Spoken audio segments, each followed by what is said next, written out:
السلام علیکم ورحمۃ اللہ وبرکاتہ۔ غسل کرنے کا جو مسنون طریقہ ہے وہ طریقہ میں نے آپ حضرات کی خدمت میں پیش کر دیا ہے۔ ہر انسان کو اور نبی اکرم صلی اللہ علیہ وسلم کے ہر امتی کو اسی کے مطابق غسل کرنا چاہیے، سنت کے مطابق غسل کرنا چاہیے۔ دیکھیے، جس انسان کے اوپر غسل واجب ہوا یا کوئی انسان مسنون غسل کرنا چاہ رہا ہے یا مستحب غسل کر رہا ہے تو نہانا اس کو ضرور ہے، بدن پر پانی بہانا اس کو ضرور ہے، لیکن اگر وہ مسنون طریقے سے غسل کر لے، سنت کے مطابق غسل کر لے تو انشاءاللہ دنیا میں بھی اس کا فائدہ ہوگا اور آخرت میں بھی کامیابی اس کے قدم چومے گی۔ اللہ کے نبی صلی اللہ علیہ وسلم کی سنتوں پر عمل کرنے میں بڑا فائدہ ہے۔ اسی طریقے سے کوئی انسان کھانا کھانا چاہتا ہے تو اگر وہ کھانا سنت کے مطابق کھائے گا تو پیٹ اس کا تب بھی بھرے گا، اور اگر غیر سنت طریقے سے وہ کھانا کھائے گا تب بھی اس کا پیٹ بھرے گا۔ تو اس لیے ہر انسان کو جب وہ کھانا کھائے تو سنت کے مطابق کھانا کھائے۔ اگر کوئی سونا چاہ رہا ہے تو سنت کے مطابق سوئے۔ انشاءاللہ اگر کوئی سنت کے مطابق سوئے گا تو جتنی دیر وہ سوئے گا، جب تک وہ سوئے گا، انشاءاللہ اس کو ثواب ملتا رہے گا۔ تو ثواب حاصل کرنے کا ہمیں حریص ہونا چاہیے۔ اصل مقصد اس ویڈیو کے بنانے کا یہ ہے کہ غسل کرنے کا جو مسنون طریقہ تھا وہ میں نے آپ کو بتا دیا، لیکن غسل کرتے وقت بھی ہمیں چند باتوں کا خیال رکھنا چاہیے۔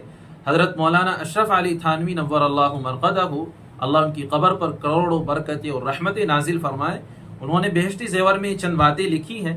میں اس پرچے پر یہ باتیں لکھ کر لایا ہوں تاکہ میں یہ باتیں آپ حضرات تک بھی پہنچا سکوں۔ نمبر 1، جب آدمی غسل کرے تو غسل کرتے وقت آدمی اپنے منہ کو اور اپنے رخ کو قبلے کی طرف نہ کرے۔ نمبر 2، غسل کرتے وقت زیادہ پانی خرچ نہ کرے اور نہ اتنا کم پانی خرچ کرے کہ غسل اچھی طرح نہ ہو سکے، بلکہ درمیانی اعتبار سے غسل کرے تاکہ اچھی طرح سے غسل بھی ہو جائے اور زیادہ اسراف بھی نہ ہو، زیادہ پانی خرچ بھی نہ ہو۔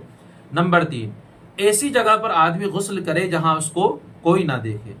نمبر 4، کہ غسل کرتے وقت باتیں نہ کرے۔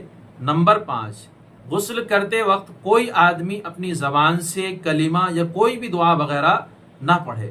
اگر دل ہی دل میں کلمہ یا دعا وغیرہ پڑھنا چاہتا ہے تو اس کی اجازت ہے، زبان سے کلمہ یا دعا وغیرہ نہ پڑھے۔ نمبر 6، غسل کے بعد آدمی کو چاہیے کہ اپنے بدن کو تولیہ وغیرہ سے یا کسی اور کپڑے سے اچھی طرح صاف کرے۔ نمبر 7، بدن کے ڈھکنے میں جلدی کرے، یعنی جب انسان غسل سے فارغ ہو جائے فوراً اپنے بدن کو ڈھک لے۔ علماء نے فرمایا ہے کہ اگر آدمی غسل کے بعد اس کو اپنے پاؤں دھلنے ہیں تو اس کو چاہیے کہ پہلے اپنے بدن کو ڈھکے پھر اپنے پاؤں کو دھلے، یعنی جیسے ہی غسل سے فارغ ہو فوراً اپنے بدن کو ڈھک لینا چاہیے۔ نمبر 8، اگر کوئی آدمی تنہائی میں غسل کر رہا ہے جہاں اس کو کوئی نہیں دیکھ سکتا، ایسی جگہ پر غسل کر رہا ہے تو وہ ننگے ہو کر بھی نہا سکتا ہے۔ ننگے ہو کر نہانا درست ہے، کھڑے ہو کر بھی نہا سکتا ہے اور بیٹھ کر بھی نہا سکتا ہے، لیکن بیٹھ کر نہانا یہ بہتر طریقہ ہے کیونکہ اس میں پردہ زیادہ ہے۔ نمبر 9، اگر غسل کے بعد کسی انسان کو یہ یاد آ جائے کہ میرے بدن کا فلاں حصہ فلاں جگہ سے خشک ہے تو اب اس کو دوبارہ سے سارے بدن پر پانی بہانا ضروری نہیں ہے، دوبارہ غسل کرنا اس کے لیے ضروری نہیں ہے، بلکہ بدن کا جو حصہ خشک رہ گیا تھا اس بدن کے حصے پر پانی ڈال لے اور پانی بہا لے تو اس کا غسل ہو جائے گا۔ یعنی کوئی آدمی بھول جائے، کلی کرنا بھول جائے اور وہ اس نے مکمل غسل کر لیا، بعد میں یاد آیا کہ اس نے کلی نہیں کی ہے تو بعد میں وہ اچھی طرح سے کلی کر سکتا ہے، اور جیسے ہی وہ کلی کرے گا تو اس کا غسل ہو جائے گا۔ نمبر 10، سر کے تمام بالوں کا تر کرنا اور سر کے تمام بالوں کی جڑوں تک پانی پہنچانا فرض ہے۔ اگر ایک بال بھی خشک رہ گیا یا کسی بال کی جڑ میں پانی نہیں پہنچا تو اس کا غسل نہیں ہوگا۔ البتہ عورتوں کے لیے اس میں چھوٹ ہے کہ اگر عورت نے غسل کرتے وقت اپنے بالوں کو باندھ رکھا ہے، چوٹی وغیرہ یا چٹیاں بنا رکھی ہے اور ان کا کھولنا مشکل ہے تو پھر ایسی عورت کو چاہیے کہ صرف اپنی بالوں کی جڑوں تک پانی پہنچا لے، بالوں کا کھولنا اس کے لیے ضروری نہیں ہے۔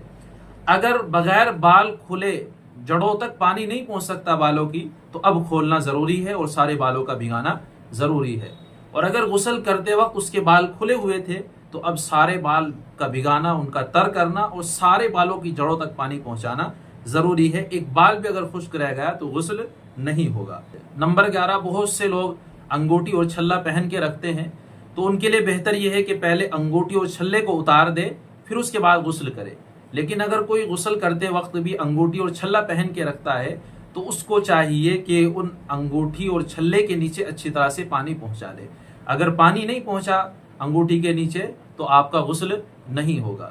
اسی طریقے سے نمبر 12 ہے کان اور ناک میں جو نتلی اور بالی وغیرہ پہن کے رکھتے ہیں ان تک پانی پہنچانا ضروری ہے. اگر وہ نہیں پہن رکھے ہیں تو پھر اس کے جو سوراخ ہوتے ہیں ان میں بھی پانی پہنچایا جائے. کان میں اچھی طرح سے یہاں پانی پہنچائے, ناک میں پانی پہنچائے. اگر کان اور ناک میں پانی نہیں پہنچے گا تو آپ کا غسل نہیں ہوگا. ان باتوں کا خاص خیال رکھنا ہے جو حضرت مولانا اشرف علی تھانوی نور اللہ مرقدہ نے لکھی ہے.